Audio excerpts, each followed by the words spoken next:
Jagat remuk lebur, nggak ada apa-apa. Bintang nggak ada, bulan nggak ada, matahari nggak ada. Yang ada apa? Tetap bisa kita lihat. Yang ngomong itu, kira-kira dia udah pernah ngerti nggak Tuhan itu gulung jagat? Kalau dongeng kisah masa lalu.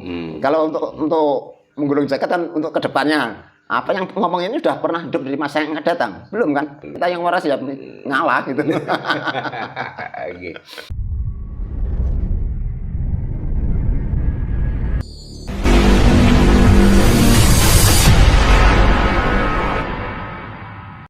Saya pernah lihat kontennya Pak Purna via telepon gitu. Iya. Ada istilah murtad permanen. Iya. Nah, itu maksudnya seperti apa Pak Purna? Ya itu tadi, murtad permanen adalah menguatkan tekad kita melepaskan diri dari kemelekatan, termasuk kemelekatan batin kita ya, dengan isi dunia kasarnya ngomong ya. Terus melepaskan diri dari kebodohan, melepaskan diri dari kemiskinan, termasuk itu juga. Ya itulah, menurut saya begitu. Tapi kata murtad bagi orang yang lain mengartikan berbeda dengan saya, ya monggo gitu. Bagi saya kata murtad ada keluar kan gitu. Nah itu, yang nggak sepakat dengan saya ya monggo. Contoh menghilangkan kemelekatan di dunia itu apa? Ya artinya gini mas, kita aktivitas aktif seperti biasa. Akan tetapi tujuan dalam aktivitas kita itu bukan karena isi dunianya itu tadi. Karena sifat orang yang sudah mengenal gitu semua adalah melayani. Jadi bukan target aku harus begini, enggak. Itu menurut saya loh mas. Yang berbeda ya monggo gitu. Nah, saya juga nggak nyalahkan kok. Itu hak mereka Pak ya? Hak mereka gitu. Nah. Tapi kadang saya kalau lihat fenomena di masyarakat sekarang Pak, miris sih Pak, melihat orang-orang yang kita klaim sebagai orang yang punya agama gitu. Mengaku-ngaku keturunan Rasul, keturunan Nabi gitu. Intinya itu bernasab untuk menentukan nasib. Rebutan nasab, perubahan nasib ini. Itu kadang saya juga nggak habis pikir itu Pak Ponang gitu. Padahal kita tahu bahwa mereka itu mengklaim bahwa katanya kan benar sendiri. Kenapa kok berkedok dengan dalil keturunan? Ya kembali ke kita ini termasuk orang yang waras apa tidak gitu. Kalau kita waras ya biarlah, itu kan mereka kan gitu. Itu kan umat ya umat terus ya nggak apa-apa. Kalau kita seperti saya sendiri ini nggak ada kebanggaan dengan keturunan saya, leluhur saya itu nggak ada kebanggaan di situ. Karena saya sudah kasarannya ngomong sudah benar-benar gimana ya, nggak ada kebanggaan itu tadi lah. Ya sudah, jadi hidup itu tinggal menjalani proses hidup sudah. Tuhan yang menentukan. Tuhan yang menentukan itu. Jadi kan sudah saya jelaskan, obah polahku, ucap mangapku, anggit krentekarku, kabeh daya kuwasane Gusti ingkang paring kuwasa. Nah, umpun. Terus ngalir mawon. Ngono. Enggak ada kekhawatiran dengan ini itu, enggak ada kekhawatiran, sudah los gitu. Semakin ngalir semakin enak ya. Semakin damai, semakin tentram. Kalau ada orang menyalahkan kita, ya udah dianggap salah ya minta maaf. Gampang toh. Semakin mengalir, semakin tentram, semakin banyak uang yang datang, Pak. Kalau itu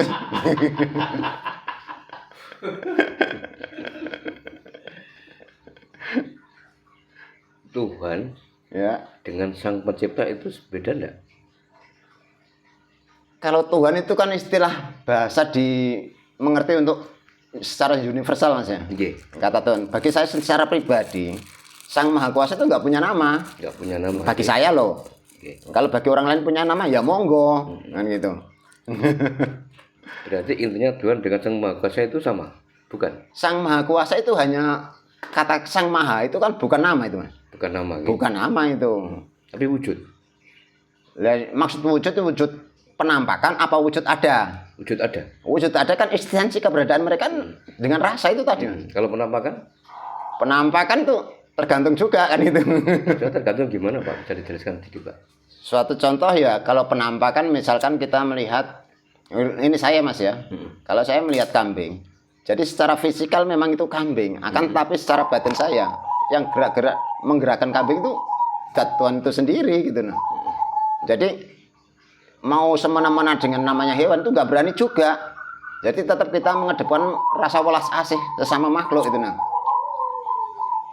Kalau menurut saya begitu. Kalau menurut yang lain beda ya monggo. Intinya kita harus kasih sayang kepada semua makhluk ya. Semua makhluk. Ya. Meskipun kepada tumbuhan, kepada hewan. Pokoknya dengan kalau saya pribadi, walaupun dengan setan, saya itu nggak memusuhi. Jika seandainya setan itu ada, seandainya ada, saya nggak pernah ketemu juga kok. Kepengen ketemu Pak ya? Lah kalau memang ketemu ya monggo, saya pengen lihat kan gitu nah. Saya nggak pernah ketemu, jadi saya nggak memusuhi yang nggak pernah aku ngerti kan stres berarti ya kan. Lagi untuk apa saya musuhi, dia juga nggak ganggu kan gitu. Kadang saya berpikir Pak Punanggi, alam semesta ini kan ciptaan Tuhan. Berarti kan ada yang menciptakan, itu ada wujud. Wujud. Okay. Lah, sekarang wujud Tuhan apa sama dengan prosesi pikiran manusia? Kalau dalam bahasa kapitayannya tan kiniro tan kinoyo ngopo. Gimana kalau ngomong itu nah? Apalagi ngomong kita dengan orang yang tidak paham dan tidak mengerti, susah untuk menjelaskan kan gitu Mas. Nah itu.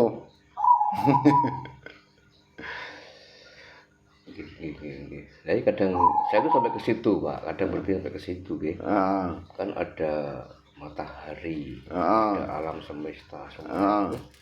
Siapa yang menciptakan? Sekarang gini aja, kalau untuk ilustrasi ini ya. Jika seandainya jagat alam semesta ini brut nggak ada, yang ada apa? Kira-kira sampean bisa melihat itu enggak? Bisa.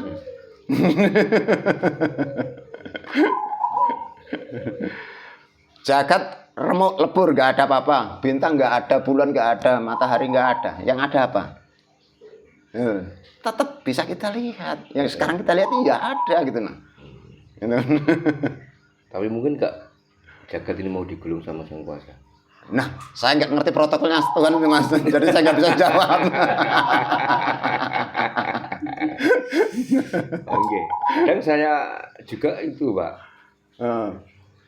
Masa bener sih? Tuhan itu ngoyo-ngoyo gawe gitu. Kok pada digulung kan? Kayaknya kan nggak logis. Terus yang ngomong begitu kira-kira udah pernah tahu nggak kalau Tuhan itu gulung jagat? Nah, ini mau diluruskan Pak Munanya. Ya iya, yang ngomong itu kira-kira dia udah pernah ngerti nggak Tuhan itu gulung jagat? Kok bisa asumsi seperti itu kan itu? Semuanya kan masih dongeng Pak G. Nah, dongeng kan kalau dongeng kisah masa lalu. Kalau untuk menggulung jagat kan untuk kedepannya. Apa yang ngomong ini sudah pernah hidup dari masa yang akan datang? Belum kan? Belum. Ya berarti itu ya sudah, kita yang waras ya ngalah gitu. Terkait sholat Pak Punang. Kalau orang Jawa kan cukup meneng itu kan sudah cukup darahnya sembahyang. Atau bahasa kerennya kan sholat kan seperti itu. Ada juga yang pakai gerakan tangan dan sebagainya. Menurut panjenengan hakikatnya sholat itu seperti apa?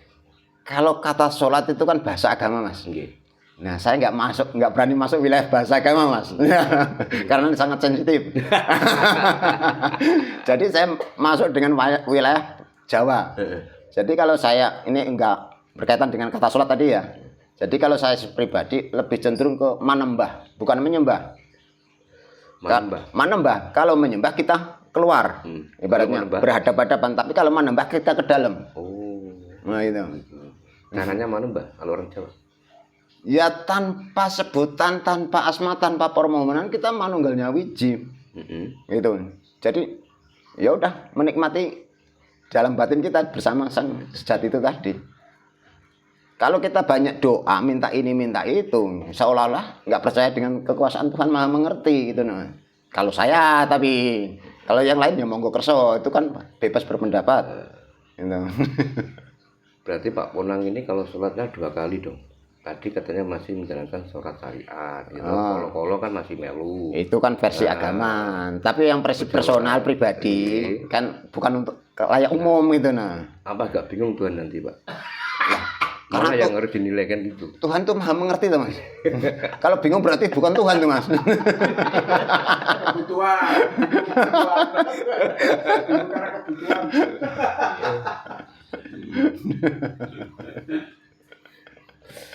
Soalnya kebanyakan orang Pak nggih, Nggih. sewu. Nggih, mboten napa-napa. Kalau sudah belajar kapitayan nggih, Nggih. jawen udah benar-benar murtad.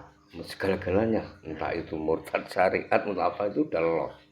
Nah, tapi Pak Munang kok masih ini loh, masih ada dua tuh sholat lain. Karena saya masih memegang komunitas tadi, Mas. Oh gitu, Pak.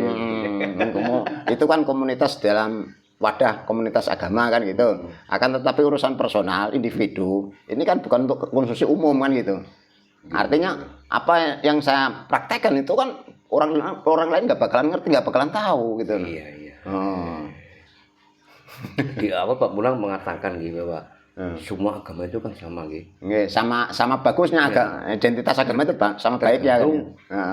Orangnya.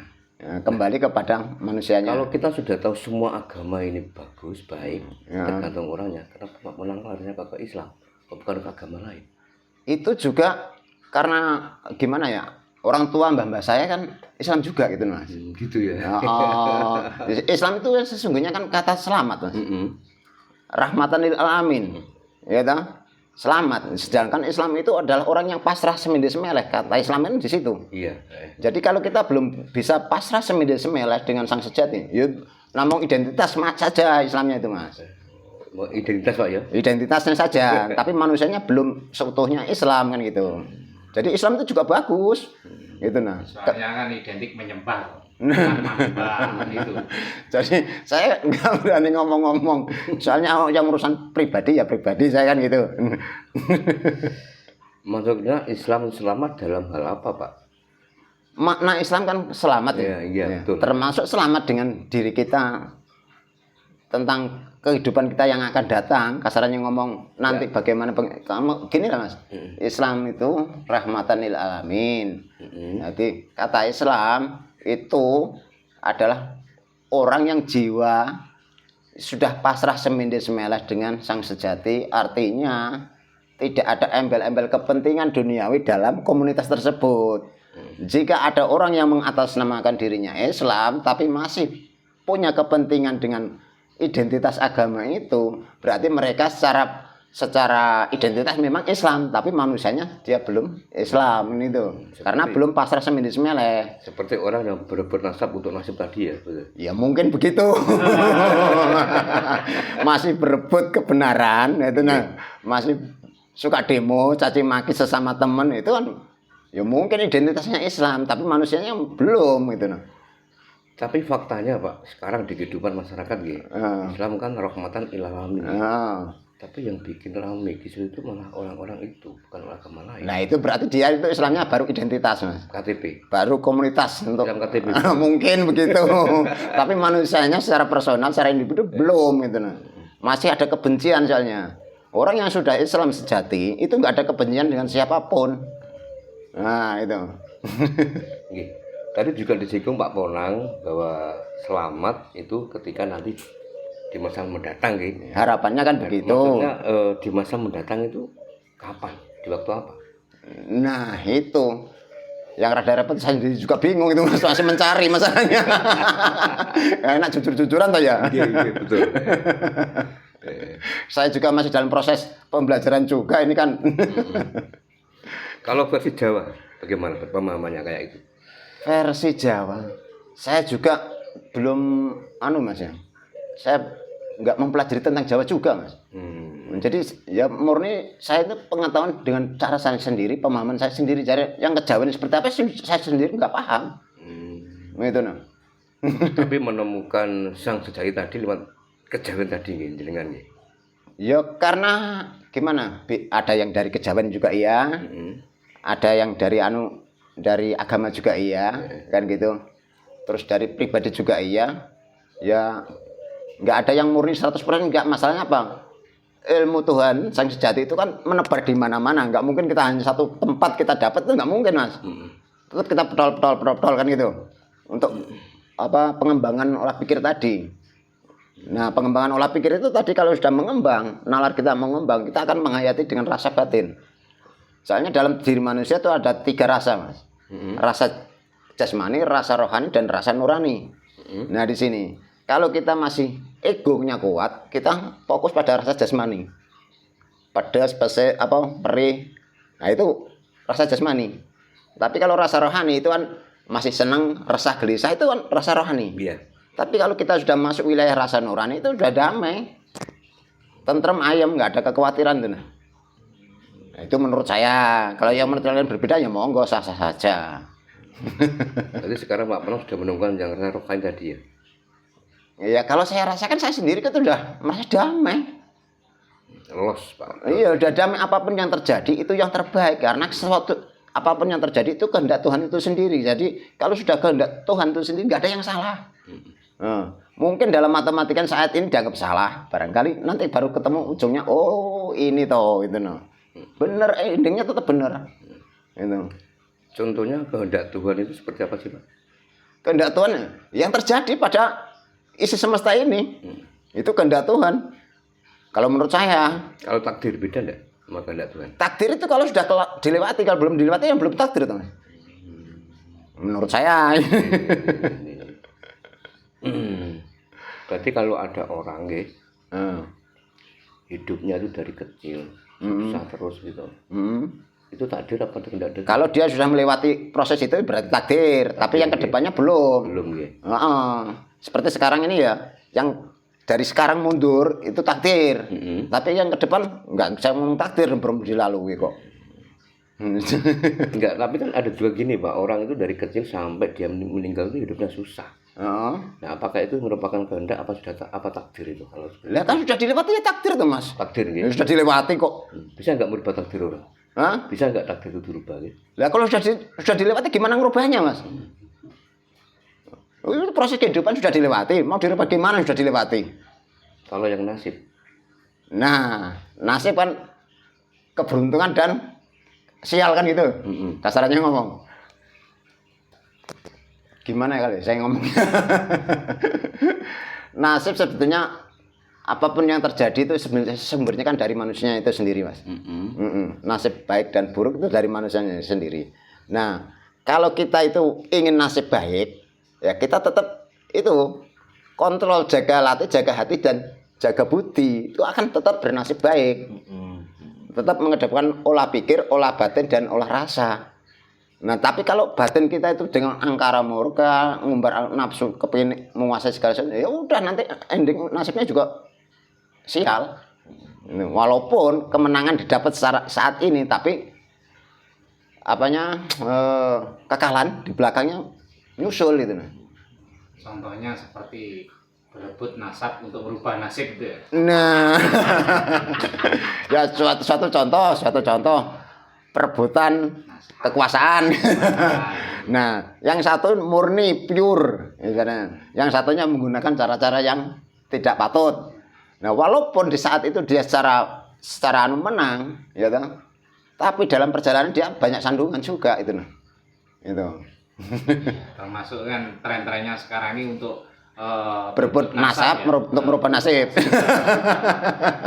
Jadi berebut nasab untuk merubah nasib ya. Ya kemarin ya nasibnya bagus ya. Lama-lama kan ya nggak bagus, nggak ketahuan. Ya itu kita baca kan gitu. Jadi kita jangan ikut-ikutan berebut nasab itu.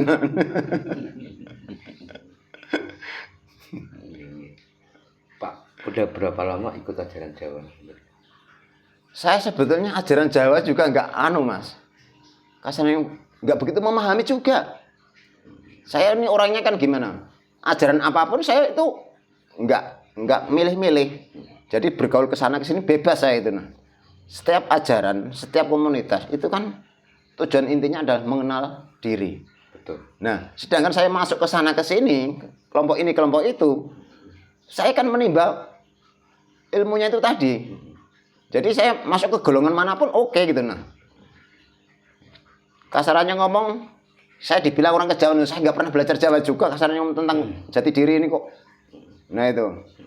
Jadi saya juga lebih menghargai, menghormati komunitas apapun.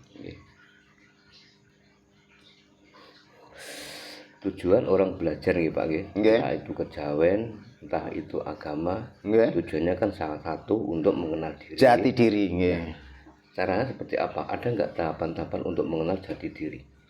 Ya tahap awalnya itu tadi, olah pikir itu tadi, mencari tahu siapa sesungguhnya aku kan itu. Pola pikir, ya. Heeh.